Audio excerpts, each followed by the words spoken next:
let it hang, hang.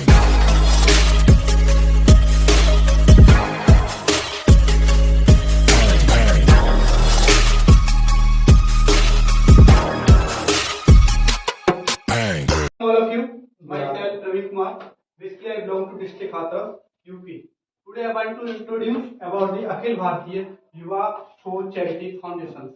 आज हम आपको इस अखिल भारतीय युवा सोच चैरिटी फाउंडेशन के बारे में बताने जा रहे हैं कि इसका क्या पर्पज है, कि हमने कब स्थापना की थी और हमने अब तक क्या काम किया और कैसा आगे हमारा प्लान रहेगा. बेसिकली इसकी स्थापना 26 जनवरी 2021 को एक छोटे स्तर से की गई थी, लेकिन आज हमारी अखिल भारतीय युवा सोच चैरिटी फाउंडेशन एक स्टेट नहीं, दो स्टेट में काम कर रही है, यूपी और राजस्थान. इस टीम में करीब 105 मेंबर्स दिन और रात एक करके मेहनत कर रहे हैं. इसका मेन पर्पज हमारा है कि हम गरीब बच्चे जो झोपड़ी झुग्गी रोडों पे, जिनके पास घर नहीं है, जिनके पास किताबें नहीं है पढ़ने के लिए, जिनके पास बुक्स नहीं है, उनको हम उनके टैलेंट्स को आगे कैसे लेके आएंगे, उनके फ्यूचर्स को आगे कैसे बढ़ा सकते हैं, उसके लिए हमारी पूरी युवा टीम दिन और रात मेहनत कर रही है. उसमें आप लोगों का एक छोटा सा योगदान उनके फ्यूचर्स को आगे ले जा सकता है, उनके टैलेंट को आगे ला सकता है. आजकल हम देखते हैं जैसे ही हम 12th पास करते हैं या 8th क्लास पास करते हैं तो जो हमारी बुक्स होती है उनको हम या तो 8 kg के हिसाब से कबाड़े वाले को दे देते हैं या हमारी कहीं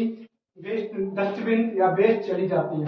लेकिन हम ये नहीं सोच सकते उन बुक से हमारे गरीब बच्चे उनकी हेल्प हो सकती है, वो पढ़ सकते हैं, उनको हम दे सकते हैं और हम छोटी छोटी सी योगदान करके उन बच्चों को हेल्प कर सकते हैं.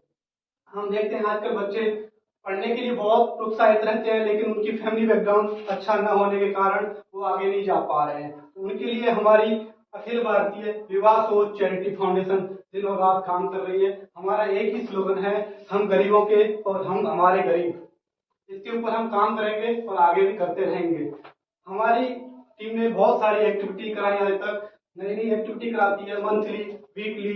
जैसे हमने देखा पिछले मंथ हमारी टीम ने 700 बच्चों का टेस्ट कराया, जिसमें क्विज टेस्ट, जनरल टेस्ट, सामान्य ज्ञान, बहुत सारे क्वेश्चंस का टीम थी. इसमें 40 विद्यालयों ने जुड़ के उस पर काम किया और हमारी टीम ने दिन और रात उस टेस्ट को ऑर्गेनाइज कराया और उसका रिजल्ट, उसके लिए हमारी टीम ने बहुत सारे प्राइज दिए बच्चों को मोटिवेशनल करने के लिए. साइकिल्स दी, बैग्स दिए, पेन्स दिए, कॉपी दी, किताबें दी बच्चों को. जो लेवल के हिसाब से हमारे पास सुविधाएं थी हमने प्रोवाइड कराई और आगे भी कराते रहेंगे. मैं आपसे सभी से अनुरोध करना चाहता हूं, इन गरीबों के बारे में सोचें, ताकि हमारे कुछ गरीब बच्चों के अंदर जो टैलेंट होता है, आप देखते हो ना बहुत सारे गरीब, अगर इस देश का प्रधानमंत्री चाय वाला प्रधानमंत्री बन सकता है तो हमारे गरीबों के अंदर भी बहुत सारे टैलेंट है. उनके अंदर बहुत सारे साइंटिस्ट बन सकते हैं, इंजीनियर्स बन सकते हैं, IAS बन सकते हैं, PCS बन सकते हैं, लेकिन कुछ छोटी सी चीजों के कारण पीछे अपने टैलेंट को आगे नहीं कर पाते. क्या चीजें हैं? उनके पास पढ़ने के लिए जाने के लिए बैग्स नहीं होते, बुक्स नहीं होते, ट्यूशन पढ़ने के लिए फीसेस नहीं है. तो हमारी संस्था ट्यूशन फ्री भी पढ़ा रही है, जा जाके गाँव में वहाँ पे फ्री बच्चों को ट्यूशन पढ़ाया जाता है, क्लास 1 से लेकर 12 तक के बच्चों को, और आगे भी कंटिन्यू पढ़ा रही है और आगे कई स्टेट्स में हम चलाएंगे. हमारा एक स्टेट नहीं पूरे हिंदुस्तान में चलाने का प्लान है और इसको हम पूरा सोच के साकार करेंगे और हमारी टीम इस पर कंटिन्यू आगे तक काम करेगी. मैं आपसे अनुरोध करता हूं कि इस टीम को जुड़ने के लिए आप छोटे छोटे से योगदान दे सकते हो.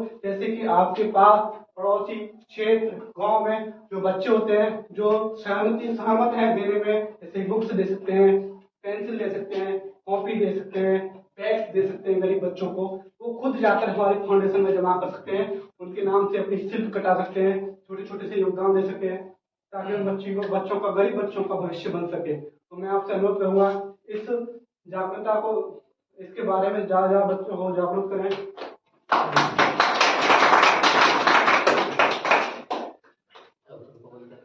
मुझे उम्मीद है कि आगे आप देते रहेंगे. मैं इसके बारे में और ज्यादा आपको जागरूक करने के लिए पवन त्यागी जी को यहाँ पे आमंत्रित करता हूँ. उनके लिए जोरदार तालियों से स्वागत करेंगे.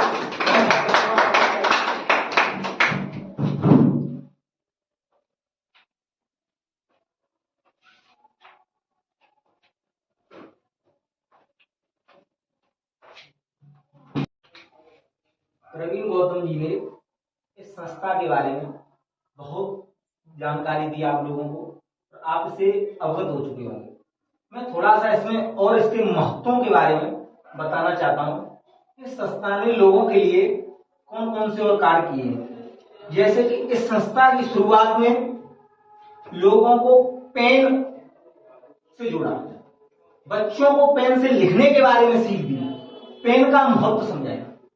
बच्चों को, जो बच्चे किताबें नहीं खरीद पाए, उन बच्चों को किताबें दिलवाए। आप लोगों ने जो किताबें रद्दी में घर पड़ी रहती हैं, उनको आपसे लेकर उन बच्चों को दिया, जिससे कि वो किताबों के बारे में सीखे, किताबें क्या है, किताबों से क्या होता है। इस संस्था ने दौड़ महाप्रतियोगिता कराई, जिसमें बहुत से धावकों ने भाग लिया और उन्हें पुरस्कृत किया गया।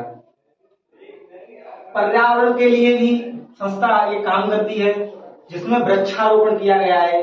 गांव-गांव जाकर बच्चों के साथ जुड़कर पौधों की लाभ बताए, नए नए जगह पे जहां पे पेड़ नहीं थे वहां पर पौधे लगवाए और पर्यावरण के हित में बहुत अच्छे अच्छे कार्य किए हैं। और अभी के समय शिक्षा के क्षेत्र के लिए एक महाप्रतियोगिता की, जिसमें 100 से भी ज्यादा विद्यार्थियों को पुरस्कृत किया गया है। और आगे भी मैं आशा करता हूं आप सभी के साथ ये संस्था ऐसे ही काम करती रहेगी, गरीब असहाय बच्चों की मदद में सदा तत्पर खड़ी रहेगी।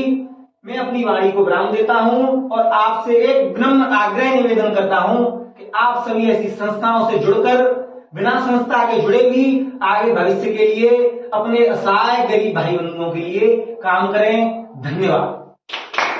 नवल प्रताप जी आपको अवगत कराएं। अखिल भारतीय युवा सोसाइटी फाउंडेशन के बारे में हमारे प्रिय मित्र पवन त्यागी जी और प्रवीण गौतम जी ने आपको बता दिया है।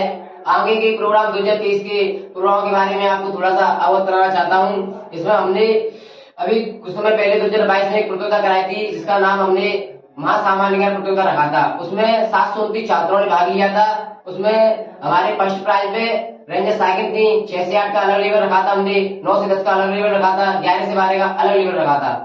उसमें हमने फर्स्ट प्राइज पे रेंजर साइकिल, सेकंड प्राइज पे टेबल, कुर्सी और तुम्हारा एक टेबल लैंप रखा था, और थर्ड प्राइज पे एक बैग, मिल्टन की बोतल, मिल्टन का लंच बॉक्स रखा था, और टॉप 2020 छात्रों को हर वर्ग से इनाम दिया था। तो लमसम हमने 100 बच्चों को इस सम्मान से पुरस्कृत किया था। इसमें हमारी प्रतियोगिता में हमसे उम्मीद लगाई थी बच्चों ने, 729 बच्चे आए थे। आगे के प्रोग्राम के बारे में आपको बताऊं, उसमें हमारे आगे के बच्चों ने बताया, हम स्कूलों में गए थे, 40 स्कूलों ने इसमें भाग लिया था। उन्होंने बताया था कि सर पढ़ाई के साथ साथ थोड़ा खेलकूद भी जरूरी है। तो आगे के हम एक क्रिकेट का और वॉलीबॉल का और बैडमिंटन का थोड़ा बहुत टूर्नामेंट कराना चाहते हैं। उसमें आपके लिए वीडियो बनाया जा रहा है, वीडियो प्रसारण के बारे में आपको बताया जा रहा है। इससे आप पहले से तैयारी कर सकते हैं। आपके कॉलेज में, संस्था में, कोचिंग में जब आप जहाँ पे अध्ययन कर रहे हैं, वहीं पे आपके पास में हमारा नोटिस आ जाएगा और आप उस फॉर्म को भरकर और हमारे खेलकूद में भाग ले सकते हैं। धन्यवाद।